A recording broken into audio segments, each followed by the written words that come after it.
C Joseph Vijay எனும் நான் இன்னைக்கு முதலமைச்சரா இருக்கிற ஜோசப் விஜய் அவங்கள அவர் சிஎம் ஆக போறாருன்னு சொல்லும் போது சினிமா ஹீரோன்னு சொல்லி சிரிச்சவங்க நிறைய பேர் இருந்தாங்க. கவர்ச்சி அரசியல் கிண்டல் பண்ணவங்க இருந்தாங்க. இவரால முடியாதுன்னு சொன்னவங்க நிறைய பேர் இருந்தாங்க. ஆனா இன்னைக்கு தமிழ்நாடோட சீஃப் மினிஸ்டர் சேர்ல உட்கார்ந்து இருக்காரு நம்ம தளபதி விஜய். இது ஒரு நாள்ல நடந்த விஷயம் இல்ல. இது பல வருடங்களாக வலி, அவமானம், போராட்டம், தோல்விகள், கண்ணீர் எல்லாத்தோட சேர்ந்த ஒரு பயணம். நீங்க பார்த்தது தளபதி விஜயோட சிரிப்பு மட்டும்தான். ஆனா அவர் கடந்து வந்த கஷ்டங்கள் பத்தி உங்களுக்கு தெரியுமா? வாங்க தமிழ்நாடோட சிஎம் ஆன ஜோசப் விஜயோட வாழ்க்கை பயணத்தை ஆரம்பத்துல இருந்து பார்ப்போம். நீங்க தளபதி விஜயோட பயங்கரமான வெறித்தனமான ஃபேனா இருந்தீங்கன்னா இந்த வீடியோக்கு லைக் பண்ணிட்டு அப்படியே நம்ம சேனலை சப்ஸ்கிரைப் பண்ணிட்டு வாங்க வீடியோக்குள்ள போலாம். June 22, 1974 director S A Chandrasekhar மற்றும் சோபா அவங்களுக்கு ஒரு மகன் பிறந்தான். அவர்கள் அவனுக்கு வைத்த பெயர் ஜோசப் விஜய். 10 வயதிலேயே தன்னுடைய சினிமா பயணத்தை தொடங்கினார் தளபதி விஜய். அப்போது தமிழ் சினிமாவில் முன்னணி இயக்குநர்கள் ஒருவராக இருந்த எஸ் ஏ சந்திரசேகர் விஜயை குழந்தை நட்சத்திரமாக தனது படங்களில் நடிக்க வைத்தார். விஜய் முதலாக குழந்தை நட்சத்திரமாக நடித்த படம் வெற்றி. அந்த படத்தில் நடிகர் விஜயகாந்த் அவர்களின் சிறுவயது கதாபாத்திரமாக விஜய் நடித்திருந்தார். அதன் பிறகு இது எங்கள் நீதி உள்ளிட்ட பல படங்களில் குழந்தை நட்சத்திரமாக தோன்றி தனது நடிப்பு பயணத்தை தொடர்ந்தார். சிறுவயதிலிருந்தே விஜய்க்கு சினிமா மீது தனி ஈர்ப்பும் அளவற்ற காதலும் இருந்தது. வீட்டிலேயே சினிமா சூழல் இருந்ததால் அந்த ஆர்வம் நாளுக்கு நாள் அதிகரித்தது. ஒரு கட்டத்தில் நடிகராக வேண்டும் என்று தனது கனவை தந்தையிடம் எடுத்து சொல்லி அவரின் சம்மதத்தையும் பெற்றார். அந்த கனவை நினைவாக்கியவர் அவருடைய தந்தை எஸ் ஏ சந்திரசேகரே. 1992 ஆண்டு வெளியான நாளை தீர்ப்பு திரைப்படத்தின் மூலம் விஜயை கதாநாயகனாக தமிழ் சினிமாவிற்கு அறிமுகப்படுத்தினார். அந்த தருணம் ஒரு புதிய நடிகரின் அறிமுகம் மட்டுமல்ல, பின்னாளில் கோடிக்கணக்கான ரசிகர்களின் இதயத்தை வெல்ல போகும் ஒரு பயண முதல் அத்தியாயமாகவும் அமைந்தது. ஆனால் ஹீரோவாக அறிமுகமான முதல் படமே தளபதி விஜய்க்கு வெற்றியை மட்டுமல்ல கடுமையான விமர்சனங்களையும் தேடி தந்தது. இந்த முகத்தை பார்க்க காசு கொடுத்து தியேட்டருக்கு போகணுமா என்று சில பத்திரிகைகள் நேரடியாக விமர்சித்தன. ஒரு இளம் நடிகருக்கு அது மிகப்பெரிய மனவேதனையாக இருந்திருக்கலாம். ஆனால் அந்த விமர்சனங்களால் தளபதி விஜய் உடைந்து போகவில்லை. அந்த அவமானங்கள் எல்லாம் அமைதியாக ஏற்றுக்கொண்டு அடுத்த வாய்ப்பை நோக்கி பயணித்தார் விஜய். அந்த பயணத்தில் முக்கியமான திருப்பு முனையாக அமைந்தது 1993 ஆண்டு வெளியான செந்தூரபாண்டி. இந்த படத்தில் நடிகர் விஜயகாந்த் எஸ்ஏசி அவங்களுக்கு மரியாதை நிமித்தமாக ஒரு முக்கியமான கெஸ்ட் ரோலில் நடித்திருந்தார். அந்த நேரத்தில் விஜயகாந்த் போன்ற பெரிய நட்சத்திரம் விஜயுடன் திரையை பகிர்ந்தது ரசிகர் மத்தியில் விஜயை இன்னும் நெருக்கமாக கொண்டு சேர்த்தது. அதன் பிறகு ரசிகர் தேவா போன்ற படங்களில் தொடர்ந்து தனது தந்தை எஸ் ஏ சந்திரசேகர் இயக்கத்தில் நடித்தார். தனது இடத்தை சினிமாவில் பிடிக்க அவர் தொடர்ந்து போராடி கொண்டே இருந்தார். பின்னர் ஜானகி சௌந்தர் இயக்கத்தில் வெளியான ராஜாவின் பார்வையிலே திரைப்படத்தில் நடித்தார். அந்த படத்தில் விஜயுடன் சேர்ந்து அஜித்குமார் அவர்களும் நடித்திருந்தார். இந்த படம் எதிர்பார்த்த அளவு வெற்றி பெறவில்லை. அதன் பிறகு விஷ்ணு, சந்திரலேகா, கோயம்புத்தூர் மாப்பிளை என பல படங்கள் நடித்தார். ஒவ்வொரு படத்திலும் தனது திறமையை நிரூபிக்க முயன்றாலும் அவருக்கான அந்த மிகப்பெரிய அடையாளம் இன்னும் கிடைக்கவில்லை. அப்படிப்பட்ட ஒரு நேரத்தில் தான் விஜயின் வாழ்க்கையின் ஒரு மைல்கல்லாக வந்தது பூவே உனக்காக. எமோஷனலான கதையை ரொம்ப அழகா சொல்லக்கூடிய இயக்குனர் விக்ரம் அவர் இயக்கத்துல வந்த இந்த படம் தளபதி விஜயின் திரைப்பட பயணத்தில் மிகப்பெரிய பிளாக் பஸ்டராக அமைந்தது. இந்த மூவி ஃபேமிலி ஆடியன்ஸ் கிட்ட பயங்கரமா ரீச் ஆனதுனால இந்த மூவி மூலமா தளபதி விஜய்க்கு நிறைய ஃபேமிலி ஆடியன்ஸ் கிடைச்சாங்க. பல வருடங்களாக அவர் எதிர்பார்த்திருந்த அங்கீகாரம் இந்த படத்தின் மூலம் அவருக்கு கிடைக்க தொடங்கியது. அதன் பிறகு வந்த வசந்த வாசல், மாண்புமிகு மாணவன், செல்வா, காலமெல்லாம் காத்திருப்பேன், லவ் டுடே போன்ற படங்கள் வெளியான அவை பெரிய அளவில் தாக்கத்தை ஏற்படுத்தவில்லை.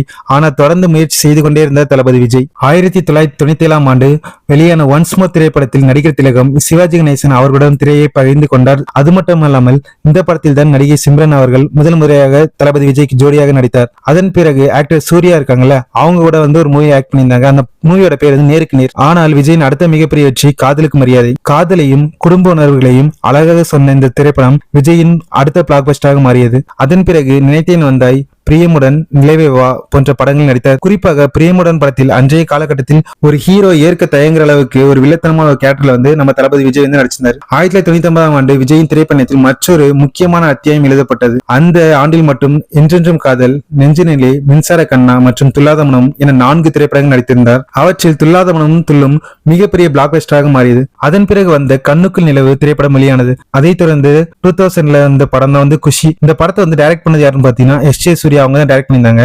அதுக்கப்புறம் ஆக்ட்ரஸ் சிம்ரன் கூட அகைன் இன்னொரு படம் ஆக்ட் பண்ணாங்க. அந்த மூவியோட நேம் பிரியமானவளே. அந்த பிரியமானவளே மூவி பயங்கர பிளாக் பஸ்டர் ஆச்சு. அதுக்கப்புறம் சூர்யாவோட அகைன் இன்னொரு படம் பண்ணாங்க. அந்த படத்தோட பேர் ஃப்ரெண்ட்ஸ். இந்த படத்துல வர காமெடி சீன்ஸ் இப்போ நீங்க கரண்டா போய் பார்த்தாலும் அந்த அளவுக்கு பயங்கரமா ஒர்க் அவுட் ஆகும். அந்த அளவுக்கு நகைச்சுவை இந்த மூவில இருக்கும். அதுக்கப்புறம் பத்ரி, ஷாஜகான், தமிழன், யூத், பகவதி, வசீகரா, புதிய கீதம் என தொடர்ந்து பல படங்கள். குறிப்பாக ஷாஜகான் மூவி ஒருதலை காதல் அந்த வழி உணர்வு பூர்வமாக ரொம்ப அழகா சொல்லக்கூடிய ஒரு படமா இருந்துச்சு.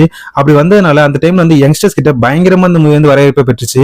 அதுலயும் மெல்லினமி சாங் பயங்கரமா ரசிகர்கிட்ட கொண்டாடப்பட்டுச்சு.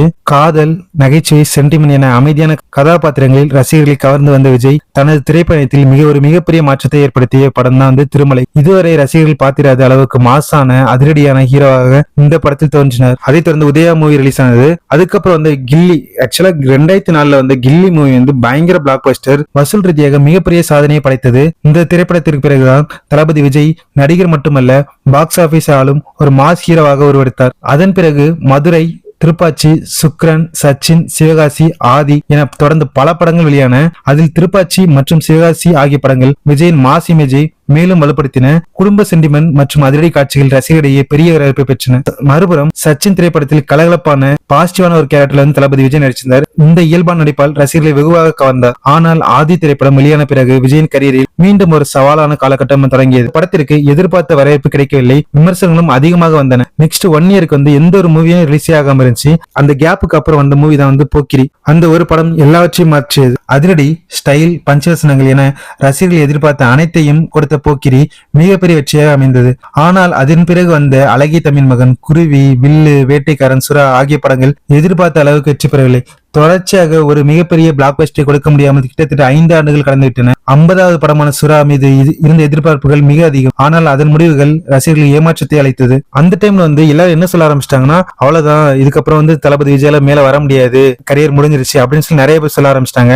ஆனா அந்த விமர்சனத்திலேயே வந்து தளபதி விஜய் வந்து மனம் தளராம அதுக்கப்புறமும் ஓட ஆரம்பிச்சாரு. அதன் பிறகு வந்த காவலன், வேலாயுதம், நண்பன் ஆகிய 3 திரைப்படங்களும் ரசிகர்களை வந்து பெரிய எதிர்பார்ப்பை ஏற்படுத்தி நல்ல ஒரு வரவேற்பையும் பெற்றுச்சு. ஆனா இருந்தாலும் ஒரு பெரிய ஹிட் அப்படின்றது வந்து அமையாமலே இருந்துச்சு. அந்த டைம்ல வந்த மூவி தான் துப்பாக்கி. 2012ஆம் ஆண்டு வெளியான துப்பாக்கி விஜயோட கரியரை வந்து அடுத்த லெவலுக்கு கொண்டு போய் இயக்குனர் AR முருகதாஸ் இருக்காங்களே, அவங்க இயக்கிய இந்த படம் வந்து வசூல் ரீதியாகவும் மிகப்பெரிய வெற்றியை பெற்றது. தோல்விகள் வந்த போதும், விமர்சனங்கள் வந்த போதும், கேலிகள், ட்ரோல்கள் வந்த போதும் தனது முயற்சி மட்டும் அவர் நிறுத்தவில்லை. அதுவே அவருடைய மிகப்பெரிய பலமாக இருந்தது. துப்பாக்கி வெற்றிக்கு பிறகு வந்த திரைப்படம் தலைவா. ஆனால் இந்த படத்திற்கு வெளியீட்டுக்கு முன்னே ஒரு மிகப்பெரிய சிக்கல் வந்தது. படம் வந்து நெட்ல லீக் பண்ணி படக்குழுவுக்கு பெரிய அதிர்ச்சியை வந்து கொடுத்துச்சு. ஆனா என்னதான் வந்து நெட்ல லீக் ஆயிருந்தாலும் இந்த மூவி ரிலீஸ் ஆகும்போது ரசிகர்கள்ட்ட வந்து மிகப்பெரிய எதிர்பார்ப்பு கிரியேட் பண்ணி இந்த மூவி வந்து வசூல் ரீதியா அகைன் வந்து ஒரு நல்ல ஒரு சாதனையை படைச்சு. அதுக்கப்புறம் 2014 வெளியான ஜில்லா, அதுக்கப்புறம் கத்தி, இந்த 2 படமே வந்து வசூல் ரீதியாகவும் நல்ல ஒரு வெற்றி படமா வந்தது. அதுக்கப்புறம் பாத்தீங்கன்னா புலி மூவி ரிலீஸ் ஆச்சு. இந்த புலி மூவி ரிலீஸ் ஆகும்போது மக்கள் கிட்ட வந்து ஒரு நல்ல எதிர்பார்ப்பு இருந்துச்சு. ஆனா ரிலீஸ் ஆனதுக்கு அப்புறம் கடுமையான விமர்சனம் வந்துச்சு. படம் வந்து நினைச்ச அளவுக்கு பெருசா போகவே இல்லை. ஆனா தோல்வி அடைஞ்சதுக்கு அப்புறம் அதுல இருந்து மீண்டு வெற்றி பெறது வந்து நம்ம தளபதி விஜய்க்கு புதுசு இல்ல. அந்த மாதிரிதான் அதுக்கு வந்து உதாரணமா தான் இந்த இது இருக்கும். 2016 புலி மூவி தோல்வி அடைஞ்சதுக்கு அப்புறம் நெக்ஸ்ட் இயர்லயே வந்து தெரி படம் ரிலீஸ் ஆச்சு. அதுதான் வந்து அட்லி கூட வந்து ஃபர்ஸ்ட் அவர் ஆக்ட் பண்ற மூவி. இந்த மூவி வந்து பயங்கர பிளாக் பஸ்டர் ஆச்சு. அதுக்கப்புறம் வந்து பைரவா வந்து பெருசா போகல. ஆனா அதுக்கப்புறம் வந்து மெர்சல் வந்து பயங்கர ஹிட் ஆச்சு. நெக்ஸ்ட் வந்து சர்க்கார், பிகில், மாஸ்டர்னு கண்டினியூஸா பயங்கர பிளாக் பஸ்டர் கொடுத்தாங்க. அந்த எல்லா மூவியுமே வந்து வசூல் ரீதியாகவும் பயங்கர பிளாக் பஸ்டர் ஆச்சு. அதுக்கப்புறம் அந்த டைம்ல வந்து நெல்சன் கூட வந்து ஒரு மூவி பண்ணியிருந்தாங்க. அந்த மூவியோட லுக் அதுக்கெல்லாம் வச்சுட்டு பயங்கரமா எக்ஸ்பெக்டேஷன் அதிகமாச்சு. ட்ரைலர் அதெல்லாம் பார்க்கும்போது பயங்கரமா இன்னும் எக்ஸ்பெக்டேஷன் அதிகமாச்சு. பட் ஆனா மூவி ரிலீஸ் ஆனதுக்கு அப்புறம் நினைச்ச அளவுக்கு பெருசா போகல. இருந்தாலும் வசூல் வந்து அவர் நினைச்ச அளவுக்கு கிடைச்சிருச்சு. அதுக்கப்புறம் அந்த மூவி வாரிசு. அந்த மூவி வந்து ஃபேமிலி ஆடியன்ஸ் வந்து பெருசா பயங்கரமா கவர்ந்துச்சு. அதுக்கப்புறம் அந்த மூவி வந்து லியோ வந்து தளபதி விஜயோட கரியர்ல மிகப்பெரிய பிளாக் பஸ்டர். ஏன் அப்படி சொல்றேன்னா 500 கோடி அப்படின்ற மார்க்க வந்து எடுத்த முதல் படம் வந்து தளபதி விஜய்க்கு இதுதான். இந்த மூவிக்கு அப்புறம் தளபதி விஜயோட கரியர் வந்து ரொம்ப பீக்ல போயிருச்சு. ஒரு உச்ச நடிகரா மாறிட்டாரு. அதுக்கப்புறம் வெளியான மூவி வந்து கோட். அந்த மூவி வந்து வசூல் ரீதியா நல்ல ஒரு வெற்றியை பெற்றுச்சு. அந்த டைம்ல தான் வந்து ஒரு நியூஸ் வந்துச்சு. என்ன நியூஸ்னு கேட்டீங்கன்னா டிவிகே. இந்த டிவிகே பத்தின அனௌன்ஸ்மெண்ட் வந்து அபிஷியலா வந்து விட்டது எப்பன்னு பாத்தீங்கன்னா 2024ஆம் ஆண்டு பிப்ரவரி மாசம் 2ஆம் தேதி வந்து அபிஷியலா அனௌன்ஸ் பண்ணாங்க. தமிழக வெற்றி கழகம் அப்படின்ற நேம்ல. இந்த அனௌன்ஸ்மெண்ட் கேட்டதும் தமிழ்நாடு ஃபுல்லா வந்து பயங்கரமா வந்து ரெஸ்பான்ஸ் இருந்துச்சு. ஒரு பக்கம் வந்து பயங்கர பாசிட்டிவா சொன்னாங்க, கண்டிப்பா நீங்க வரணும்னு சொல்லி. ஆனா இன்னொரு பக்கம் அப்படியே பாத்தீங்கன்னா நெகட்டிவ். நீங்க எதுக்கு வரீங்க, நீங்க சினிமாலே இருங்க, எதுக்கு தேவையில்லாத வேலை அப்படி இப்படின்னு சொல்லி நிறைய நெகட்டிவா பேசினாங்க. ஆனா ஒரு பக்கம் பாசிட்டிவ் நெகட்டிவ் 2 பக்கம் இப்படி இருந்தாலும் தளபதி விஜயோட ஃபேன்ஸ் வந்து அவங்களுக்கு சப்போர்ட்டா எப்பவுமே இருந்துட்டே இருந்தாங்க. கண்டிப்பா வந்து நாங்க இருக்கோம் அப்படின்றத வந்து தெரிவிச்சுட்டே இருந்தாங்க. அதுக்கப்புறம் வந்து அந்த அனௌன்ஸ்மெண்ட் இருந்துச்சு. அந்த அனௌன்ஸ்மெண்ட்ல பாத்தீங்கன்னா கீழே அப்படியே ஸ்க்ரால் பண்றது கீழே வந்து ஒரு விஷயம் சொல்லியிருந்தாங்க. என்ன அப்படின்னா, இதுக்கு அப்புறம் வந்து நான் இன்னும் ஒரே மூவி மட்டும் தான் நடிப்பேன், அதுக்கப்புறம் இதுக்கப்புறம் வந்து நான் ஃபுல் அண்ட் ஃபுல் பாலிடிக்ஸ் போக போறேன், இதுக்கப்புறம் மூவி நடிக்க மாட்டேன் அப்படின்னு சொல்லி ஒரு நியூஸ். அதை பார்த்ததுன்னா ரசிகர்கள் எல்லாருமே உடஞ்சிட்டாங்க. ஏன் அப்படின்னா இதுக்கப்புறம் தளபதி விஜய் ஸ்கிரீன்ல பார்க்க முடியாதா, அவ்வளவுதானா அப்படின்ற எண்ணம் வந்து தளபதி விஜய் ஃபேன்ஸ்க்குள்ள வரையும் அவங்களால அசெப்ட் பண்ணிக்கவே முடியல. அதுக்கப்புறம் எல்லாருமே ரிக்வெஸ்ட் வைக்க ஆரம்பிச்சாங்க, நீங்க வந்து at least 2 years once at least 3 years ஒன்ஸா ஒரு மூவி நடிங்க, அது போதும் அப்படின்ற மாதிரி நிறைய பேர் ரிக்வெஸ்ட் வச்சாங்க. ஆனா தளபதி விஜய் ஒரு தடவை முடிவு பண்ணிட்டாருன்னா அதை மாத்த மாட்டாரு அப்படின்றத புரிஞ்சுக்கிட்டு அதை வந்து அசெப்ட் பண்ணிக்க பழகிட்டாங்க. அதுக்கப்புறம் ஜனநாயகன் மூவியோட ஷூட்டிங் வந்து ஸ்டார்ட் ஆச்சு. அந்த மூவியோட ஷூட்டிங் எல்லாமே ரொம்ப ஃபாஸ்டா முடிஞ்சு. அது முடிஞ்சதுக்கு அப்புறம் தளபதி விஜய் ஃபுல் அண்ட் ஃபுல் வந்து பாலிடிக்ஸ்க்காக வந்தாரு. இதுக்கு இடையில டிவிகே மெம்பர்ஷிப் கார்டு இருக்குல்ல, அதுக்கான அனௌன்ஸ்மெண்ட் வந்துச்சு. அதுல வந்து அபிஷியலா கிட்டத்தட்ட 2 கோடிக்கு மேல வந்து உறுப்பினர் ஜாயின் பண்ணாங்க. இது வரைக்கும் எந்த ஒரு கட்சியில இவ்வளவு ஃபாஸ்ட் வந்து உறுப்பினர் ஜாயின் பண்ணதே கிடையாது. இதுதான் வந்து ரெக்கார்டு. அதுக்கப்புறம் தளபதி விஜயோட ஒவ்வொரு இம்பார்ட்டன்ட் அனௌன்ஸ்மெண்ட் வர ஆரம்பிச்சது. அப்படி இம்பார்ட்டன்ட் அனௌன்ஸ்மெண்ட் வர வர ஆப்போசிட்ல இருப்பாங்க அவங்க எல்லாருமே வந்து என்ன பேச ஆரம்பிச்சிட்டாங்கன்னா, தளபதி விஜய்க்கு வந்து ஓட்டு யாரும் போட மாட்டாங்க, விஜய் அப்படின்றதுனால பார்க்க வராங்க அப்படின்னு சொல்லி என்ன ரொம்ப ஓவர் கான்பிடண்டா இருந்துட்டாங்க. தளபதி விஜய் வந்து பெருசா கண்டுக்காம அவங்க அவாய்ட் பண்ணிடலாம் அப்படின்ற மாதிரி அவங்க அப்படியே டாபிக்ல இருந்துட்டாங்க. அந்த டைம்ல அவங்களோட தாட் என்னவா இருந்துச்சு அப்படின்னா, அது எப்படி ஒரு கட்சி இப்பதான் ஆரம்பிச்சிருக்காங்க, 2 வருஷம் கூட ஆகல, அதுக்குள்ள 2026 எலெக்ஷன் ஜெயிக்க முடியுமா அப்படின்ற எண்ணம் அவங்களுக்கு நிறையவே இருந்துச்சு. அப்படி இருக்க சூழ்நிலையில தான் டிவிகேயோட முதல் மாநாடு வந்து ஸ்டார்ட் ஆச்சு. எப்போன்னு பாத்தீங்கன்னா அக்டோபர் 27, 2024 யாரும் எக்ஸ்பெக்ட் பண்ணவே இல்ல. அந்த அளவுக்கு ஒரு கிரௌட் வந்து அன்னைக்கு வந்திருந்து. அப்போ எல்லாரும் என்னமோ சொல்லிட்டு இருந்தாங்க, சினிமா முகத்துல எல்லாரும் பார்க்க வந்திருக்காங்க, கூட்டம் எல்லாம் ஓட்டா மாறாது, இங்க வர யாருமே வந்து ஓட் பண்ண மாட்டாங்க, இங்க இருக்கிற முக்காவாசி பேர் டிஎம்கேல உள்ளவங்க தான், ஏடிஎம்கேல உள்ளவங்க தான், இவங்க எல்லாருமே வந்து தளபதி விஜய் பார்க்க தான் வந்திருக்காங்க, பார்த்துட்டு இருக்கிறது அவங்க போயிருவாங்க, அதுக்கப்புறம் யாரும் ஓட் பண்ண மாட்டாங்க அப்படின்னு சொல்லி என்னென்ன முடியுமோ அவ்வளவு விதத்துல நெகட்டிவாவே பேசிட்டு இருந்தாங்க எல்லாருமே. பட் அது எல்லாத்தையும் ப்ராப்பரா அமைதியா கடந்த மக்கள் கிட்ட நெருங்கி வந்துட்டே இருந்தாரு நம்ம தளபதி விஜய். அவரு ஒரு பிளேஸ்க்கு போறாரு அப்படின்னா அவரை பாக்குறதுக்கு அங்க அவ்வளவு கூட்டம் வந்துச்சு. மக்கள் எல்லாரும் நெக்ஸ்ட் எம்ஜிஆர் அவர் தான் அப்படின்னு சொல்லி சொல்ல ஸ்டார்ட் பண்ணாங்க. அதுக்கப்புறம் வந்ததுதான் செகண்ட் மாநாடு. இந்த செகண்ட் மாநாடு வந்து தமிழ்நாடு மட்டும் இல்லாம ஃபுல் இந்தியாவும் திரும்பி பார்க்க வச்சார் நம்ம தளபதி விஜய். அந்த மாநாட்டுல வந்த கிரௌடோட எண்ணிக்கை வந்து ரொம்ப ரொம்ப அதிகம். அங்க வந்து நிக்க முடியாத அளவுக்கு அவ்வளவு கிரௌட் வந்துச்சு. அத்தனை பேர் வந்து மக்கள் வந்து பார்க்க வந்திருந்தாங்க தளபதி விஜயோட மாநாட பாக்குறதுக்கு. அதுக்கப்புறம் தான் தளபதி விஜய்க்கு வந்து ஒரு போராட்ட காலம் வந்து ஆரம்பிச்சது. ஏன் அப்படின்னா அது வரைக்கும் பெருசா கண்டுக்காத கட்சிகள் எல்லாம் அதுக்கப்புறம் வந்து விஜய் வந்து நோட் பண்ண ஆரம்பிச்சாங்க. அவங்க வந்து என்ன பண்ண ஆரம்பிச்சாங்க, தளபதி விஜய் வந்து ஒவ்வொரு இடத்துக்கும் பர்மிஷன் கேட்கும் போதும் அதுக்கு பர்மிஷன் கொடுக்காம தள்ளி தள்ளி போட ஆரம்பிச்சாங்க. ஒவ்வொரு இடத்துக்கும் பொறுமையா காத்திருந்து பர்மிஷன் வாங்கி ஒவ்வொரு கேம்பெயினும் ஸ்டார்ட் பண்ணாரு. அதுக்கப்புறம் வந்து ஒரு இம்பார்ட்டன்ட் அனௌன்ஸ்மெண்ட் கொடுத்தாரு. அதாவது எவ்ரி சாட்டர்டே வந்து ஒவ்வொரு ஊருக்கு வருவோம் அப்படின்னு சொல்லி 234 தொகுதியும் கவர் பண்ணணும் அப்படின்னு சொல்லி தளபதி விஜய் முடிவு பண்ணாரு. ஆனா அங்கதான் அவரோட சோதனை காலகட்டம் வந்து ஸ்டார்ட் ஆச்சு. என்ன அப்படின்னு பாத்தீங்கன்னா, அவர் வந்து ஒவ்வொரு ஊருக்கும் போனாரு. ஒவ்வொரு ஊர்ல இருந்து செம்ம கிரௌட் வந்துச்சு. மக்கள் எல்லாம் பயங்கர வரவேற்பு கொடுத்தாங்க. அந்த கிரௌட் வந்து டே பை டே இன்க்ரீஸ் ஆக ஆரம்பிச்சு. அப்படி இன்க்ரீஸ் ஆகிட்டே போகையும் கரூர் வந்து தளபதி விஜயால மறக்கவே முடியாது. அந்த மாதிரி இன்சிடென்ட் நடந்த இடம். அந்த இடத்துல வந்து கிரௌட் வந்து ரொம்ப அதிகம். தளபதி விஜய் பார்க்கணுன்றதுக்காக நைட் டைம்ல அந்த அளவுக்கு கிரௌட் வந்துச்சு. அங்க வந்து வேணும்னே பிரஷர் பில்ட் பண்ற மாதிரி நிறைய விஷயங்கள் வந்து சதி நடந்துச்சு. அதை பத்தி நிறைய பேர் நிறைய விஷயமா சொல்லியிருப்பாங்க. அந்த சதினால நிறைய சம்பவங்கள் நடந்துருச்சு. அங்க வந்து யாருமே எதிர்பார்க்காத விதமா நிறைய பேர் உயிரிழந்துட்டாங்க. அந்த விஷயத்துக்கு அப்புறம் தளபதி விஜய் மேல பயங்கரமா நெகட்டிவ் ஸ்ப்ரெட் பண்ண ஆரம்பிச்சாங்க.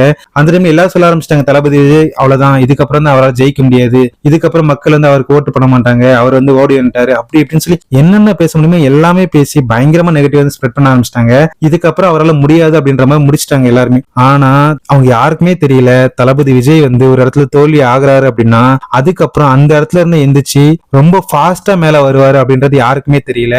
ஆனா அதே மாதிரியே அதுக்கப்புறம் என்ன நடந்துச்சுன்னு பாத்தீங்கன்னா, அதுக்கப்புறம் தளபதி விஜய் கொஞ்சம் கொஞ்சமா வெளியே வந்து பேச ஸ்டார்ட் பண்ணாங்க. மக்கள் எல்லாரும் உண்மையை புரிஞ்சுக்க ஸ்டார்ட் பண்ணாங்க. அதுக்கப்புறம் டைம் வந்து ரொம்ப கம்மியா இருந்த ரீசனால நிறைய பிளேஸ்க்கு பெர்மிஷன் கிடைக்காதனாலையும் அண்ணாவால எல்லா ஊருக்கும் நினைச்ச மாதிரி பிளான் போட்ட மாதிரி போக முடியல. இதுக்கு இடையில ஜனநாயக மூவி இருக்குல்ல, அதோட ஆடியோ லான்ச் வந்து பயங்கர கிராண்டா வந்து மலேசியால ஸ்டார்ட் ஆச்சு. அந்த ஆடியோ லான்ச் முடிஞ்சதுக்கு அப்புறம் ஜனநாயக மூவி வந்து ரிலீஸ் ஆக போகுது அப்படின்ற டைம்ல வந்து ஒரு சில பிரச்சனைனால, அதாவது சென்சார் இஷ்யூனால மூவி ரிலீஸ் தள்ளி போட்டாங்க. தள்ளி போயிட்டே இருந்துச்சு. கோர்ட்ல ஹியரிங் போச்சு, தள்ளி போச்சு, அந்த மாதிரியே போயிட்டு இருந்துச்சு. அப்படி போயிட்டு இருக்கும்போது சடனா வந்து ஒரு நாள் என்ன ஆயிடுச்சுன்னா, ஃபுல் மூவி வந்து நெட்ல லீக் பண்ணிட்டாங்க. அவர் வந்து ஆல்ரெடி அவ்வளவு பிரச்சனை இல்ல, அவ்வளவு இதுல வந்து உடஞ்சு போயிருக்காரு. அப்படி ஒரு சிச்சுவேஷன்ல அவரோட மூவி வந்து நெட்ல லீக் பண்ணி அவருக்கு வந்து மேலும் மேலும் கஷ்டத்தை கொடுக்கதான் ட்ரை பண்ணாங்க. ஆனா தளபதி விஜய் எதையும் பொருட்படுத்தாம அவர் வந்து இந்த எலெக்ஷன் நம்ம ஜெயிக்கணும், ஜெயிச்சு எல்லாத்தையும் மாத்தணும் அப்படின்றத மட்டும் குறிக்கோளோட வச்சு அவர் அப்படி கண்டினியூ பண்ணிட்டே இருந்தாரு. முடிஞ்ச வரை அவரோட கேம்பெயின் வந்து ரொம்ப நல்லா பண்ணாரு. அவரு ஒரு அனௌன்ஸ்மெண்ட் கொடுத்தாரு, கூட்டணிக்கு வரவங்களுக்கு ஆட்சியில பங்கு அப்படின்னு சொல்லியிருந்தாரு. கூட்டணிக்கும் யாரும் வரவும் இல்லை. அந்த டைம்ல அவர் கூட்டப்ப யாரும் கூட்டணிக்கு வரல. கொஞ்சம் டேஸ் போச்சு. அதுக்கப்புறம் எலெக்ஷன் டேட் வந்து அனௌன்ஸ் பண்ணாங்க. வேட்பாளர் வந்து டிவிக்கு வந்து அபிஷியல் அனௌன்ஸ் பண்ணாங்க. இந்த தொகுதியில யாரா இருக்கா அப்படின்னு சொல்லி அபிஷியல் அனௌன்ஸ் பண்ணாங்க. 234 தொகுதியிலையும் அண்ணா வந்து டிவிகே மெம்பர்ஸ் நிப்பாட்டினாங்க. அண்ணா எந்த ஊருக்கு போனாலும் அவருக்கு வந்து தனித்தனி மரியாதை வந்து பயங்கரமா இருந்துச்சு. பட் லாஸ்ட் மினிட்ல என்ன பண்ணிட்டாங்கன்னா, ஒருத்தங்க வந்து எடப்பாடி தொகுதி இருக்குல்ல, அங்க வந்து ஒரு வேட்பாளர் வந்து ப்ராப்ளம் பண்ணிட்டாரு. அதுக்கப்புறம் வந்து 233 தொகுதி தான் இருக்குது. தளபதி விஜய் வந்து டிவிகே 234 தொகுதியில இருந்து போட்டியில 233 தான் ஆயிடுச்சு. அதுக்கப்புறம் தளபதி விஜய் வந்து என்ன பண்ணாரு அப்படின்னா, ஒரு சுயேட்சை வேட்பாளர் அவங்கள வந்து நிப்பாட்டி அவங்களே நம்ம கட்சியோட சேர்த்து 234 தொகுதியில டிவிகே நிக்குது அப்படின்னு சொல்றது திருப்பி ஸ்ட்ராங்கா அனௌன்ஸ் பண்ணாரு. எலெக்ஷன் டேட் வந்துச்சு. அன்னைக்கு வந்து அண்ணா சொன்ன மாதிரி எல்லாருமே வந்து டிவிகே கோலம் போட்டாங்க. அதுக்கப்புறம் ஒயிட் ஷர்ட், பிரவுன் ஃபேண்ட் அதெல்லாம் போட்டுட்டு எல்லாருமே ஓட் போட போனாங்க. அந்த டைம்ல வந்து பாத்தீங்கன்னா ஒரு திருவிழா மாதிரி இருந்துச்சு. எல்லாரும் கோயில் விட வருது, ஊருக்கு போறோம் அப்படின்னா வந்து ட்ரெஸ் எல்லாம் வாங்குவாங்க. அந்த மாதிரி எல்லாம் ட்ரெஸ் எல்லாம் வாங்கி அந்த எலெக்ஷன் அப்ப போட்டாங்க. அதெல்லாம் பார்க்கும்போது ரொம்ப அழகா இருந்துச்சு. ஆனா என்ன பிரச்சனை அப்படின்னு பாத்தீங்கன்னா, இங்க இருந்து நிறைய பேர் வந்து ஊருக்கு போனாங்கல்ல, அந்த ஊருக்கு போற நிறைய பேருக்கு வந்து பஸ் கிடைக்கல. அவங்க எல்லாருமே வந்து பஸ் ஸ்டாப்லயே ஸ்டக் ஆகி சொன்ன டைமுக்கு வந்து கரெக்டா போக முடியாம நிறைய பேர் வந்து ஓட்டு போட முடியாத மாதிரி ஆயிடுச்சு. அது வந்து சீரியஸா சொன்னா டிவிக்கு ஒரு பெரிய பின்னடைவா தான் அமைஞ்சது. பட் எப்பவும் வராத எலெக்ஷனோட ஓட் போலிங் பர்சன்டேஜ் வந்து இந்த வாட்டி ரொம்ப அதிகமா வந்துச்சு. எல்லாரும் ஓட் பண்ணியாச்சு. இதுக்கப்புறம் நம்பிக்கையா இருப்போம், கண்டிப்பா வந்து அண்ணா தான் ஜெயிப்பாங்க அப்படின்ற நம்பிக்கையில எல்லாரும் வெயிட் பண்ண ஸ்டார்ட் பண்ணிட்டோம். May 4th இது வரைக்கும் யாரும் இந்த அளவுக்கு வந்து ஒரு எலெக்ஷனை பத்தி இவ்வளவு தெரிஞ்சுக்கிட்டதும் கிடையாது. அந்த எலெக்ஷனுக்கு இவ்வளவு வெயிட் பண்ணதும் கிடையாது. அந்த ரிசல்ட்டுக்கு மார்னிங்கே இருந்துச்சு. இவ்வளவு இந்த அளவுக்கு வெயிட் பண்ணி யாரும் உட்கார்ந்ததும் கிடையாது. அந்த மாதிரி எல்லாத்தையும் கிரியேட் பண்ணது எல்லாமே வந்து நம்ம தளபதி விஜயால மட்டும்தான் இது நடந்துச்சு. மார்னிங் வந்து நியூஸ் சேனல் வச்சாச்சு. நியூஸ் சேனல் வச்சதுக்கு அப்புறம் எலெக்ஷன் ஒவ்வொரு ரிசல்ட் வர ஆரம்பிச்சது. நான் பயங்கர வெயிட் பண்ணிட்டு இருக்கேன், என்ன ரிசல்ட் வரப்போகுது. ஃபர்ஸ்ட் வந்து தபால் ஓட்டு இருக்குல்ல, அது வந்து என்ன ஆரம்பிச்சாங்க. அந்த டைம்ல வந்து டிஎம்கேவும் ஏடிஎம்கே இருக்குல்ல, அந்த ரெண்டத்தோட ஓட் பர்சன்டேஜ் வந்து இன்க்ரீஸ் ஆக ஆரம்பிச்சது. டிவிகே வந்து ரொம்ப கம்மியா இருந்துச்சு. எல்லாருமே வந்து என்ன பண்ண ஆரம்பிச்சிட்டாங்கன்னா, டிஎம்கே எல்லாம் அதுக்குள்ள கொண்டாட ஆரம்பிச்சிட்டாங்க. அவ்வளவுதான், நம்ம தான் ஜெயிச்சிட்டோம் அப்படின்னு சொல்லி பயங்கரமா செலிப்ரேட் பண்ண ஆரம்பிச்சிட்டாங்க. ஆனா அதுக்கப்புறம் தான் ரியல் சம்பவம் ஸ்டார்ட் ஆச்சு. தளபதி விஜயோட கவுண்ட் வந்து ஒன்னொன்னா இன்க்ரீஸ் ஆக ஆரம்பிச்சது. 1 2 3 4 இன்க்ரீஸ் ஆக ஆரம்பிச்சது. 40 50 60ன்னு போய் கடைசியில் 100 வந்து தொட்டுச்சு. அதுக்கப்புறம் எல்லாருக்குமே தெரிஞ்சிருச்சு தளபதி விஜய் தான் நெக்ஸ்ட் சிஎம் அப்படின்றது எல்லாருக்குமே தெரிஞ்சிருச்சு, உறுதியா ஆயிடுச்சு. ஆனா என்னன்னா 112 சீட் வேணும், தளபதி விஜய் 108 சீட் தான் இருக்கு. பட் பெரும்பான்மையா பார்த்தா டிவிகே தான் நெக்ஸ்ட் வந்து நம்ம ஆட்சி அமைக்க போகுது அப்படின்றது அபிஷியலா கன்ஃபர்மேஷன் ஆயிடுச்சு. அபிஷியலா வந்து டிவிகே வந்து அந்த எலெக்ஷனை வின் பண்ணிட்டாங்க. வின் பண்ணதுக்கு அப்புறம் நெக்ஸ்ட் டே வந்து என்ன நடக்கும் அப்படின்னு பாத்தீங்கன்னா, நார்மலா என்ன நடக்கும் பாத்தீங்கன்னா, இந்த மாதிரி யார் மெஜாரிட்டி வச்சிருக்காங்களோ அவங்களுக்கு வந்து ஆளுநர் வந்து கூடுவாங்க. அவங்கள ஆளுநர் கூப்பிட்டு அவங்களுக்கு வந்து ஆட்சி அமைக்கிறதுக்கு இன்வைட் பண்ணுவாங்க. பட் இந்த டைம் என்ன பண்ணாங்கன்னு பாத்தீங்கன்னா, நீங்க என்னதான் 108 சீட் வச்சிருந்தாலும் மெஜாரிட்டி 112 சீட் நீங்க வச்சிருந்தா மட்டும்தான் உங்களை வந்து நாங்க இன்வைட் பண்ணுவோம் அப்படின்னு சொல்லி அண்ணா வந்து திருப்பி அனுப்பிச்சிட்டே இருந்தாங்க. அப்படி ஒரு சிச்சுவேஷன்ல காங்கிரஸ் கட்சி இருக்குல்ல, அவங்க வந்து திருப்பி அண்ணா கூட வந்து கூட்டணி வைக்க வந்தாங்க. அது மூலமா 5 சீட் கிடைச்சது. பட் என்னதான் இருந்தாலும் இன்னும் பேலன்ஸ் சீட் இருந்தா மட்டும்தான் நாங்க வந்து இன்வைட் பண்ணுவோம் அப்படின்னு சொல்லி கவர்னர் சைட்ல இருந்து அபிஷியலா சொல்லிட்டாங்க. அதுக்கப்புறம் கம்யூனிஸ்ட் கட்சிகள், பிசிகே இது 2 பேருமே வந்து டிவிகேக்கு ஆதரவு தெரிவிச்சாங்க. அதுக்கப்புறம் அபிஷியலா வந்து தளபதி விஜய் தான் சிஎம் அப்படின்னு சொல்லி கவர்னர் வந்து அவங்கள சிஎம்ஆ பதவியேற்கிறதாக இன்வைட் பண்ணாங்க. இன்வைட் பண்ணதுக்கு அப்புறம் May 10 அந்த நாள் மறக்கவே முடியாது. எந்த ஒரு விஜய் ஃபேன்ஸ் எல்லாம் மறக்க முடியாத ஒரு நாள். அந்த ரேட்ல வந்து அபிஷியலா வந்து தளபதி விஜயோட சி ஜோசப் விஜய் எனும் நான் அந்த டைலாக் கேட்டதும் அந்த கூஸ்பம்ஸ் வந்து இப்ப நினைச்சாலும் நம்மளால வார்த்தையை சொல்ல முடியாது. அப்படி ஒரு கூஸ்பம்ஸ். அந்த மூமெண்ட் வந்து வார்த்தையில சொல்ல முடியாது. இது வந்து ஒரு நடிகரோட வெற்றி அல்ல, அதே மாதிரி ஒரு ரசிக மன்றத்தோட வெற்றி அல்ல. சிறு வயதில் விமர்சிக்கப்பட்ட ஒரு பையன், அதாவது இந்த ஒரு முகத்தை பாக்குறதுக்கு நாங்க தியேட்டருக்கு காசு கொடுத்து வரணுமா அப்படின்னு கேலி செய்யப்பட்ட ஒரு இளைஞன், பல தோல்விகளையும் அவமானங்களையும் கடந்து வந்த ஒரு மனிதன் தமிழகத்தின் முதலமைச்சராக நின்ற தருணம் அது. இன்று அவர் இருக்கும் இந்த இடம் வந்து ஒரே நாள்ல கிடைக்கல. அதுக்கு பின்னால் வந்து பல வருட உழைப்பு, பல தோல்விகள், பல அவமானங்கள், பல கண்ணீர்கள் இருக்கின்றன. அதையெல்லாம் தாண்டி வந்த ஒரு பயணம் இருக்கிறது. அதனால்தான் அவர் இன்று வெறும் தளபதி விஜய் அல்ல, கோடிக்கணக்கான மக்களின் நம்பிக்கையான முதலமைச்சர் விஜய். இந்த இடத்தை அவர் அடைந்தது அதிர்ஷ்டத்தால் அல்ல, விடாமுயற்சியால். ஒரு நடிகராக ஆரம்பித்த அவரது பயணம் ஒரு முதலமைச்சராக முடியவில்லை. அங்கிருந்து இன்னொரு புதிய அத்தியாயம் தொடங்குகிறது. தளபதி விஜயோட இந்த ஜேர்னி வந்து உங்களுக்கு இன்ஸ்பயர் இருந்தா லைக் பண்ணிட்டு இந்த வீடியோ வந்து உங்க ஃப்ரெண்ட்ஸுக்கு ஷேர் பண்ணுங்க. அதுக்கப்புறம் இந்த மாதிரி தளபதி அப்டேட்ஸ் வரணும்னு தெரிஞ்சுக்க நம்ம சேனல் இப்பயே சப்ஸ்கிரைப் பண்ணி வச்சுக்கோங்க. நெக்ஸ்ட் இந்த மாதிரி அப்டேட்ல உங்களை சந்திக்கிறேன். அது வரைக்கும் பாய் கைஸ்.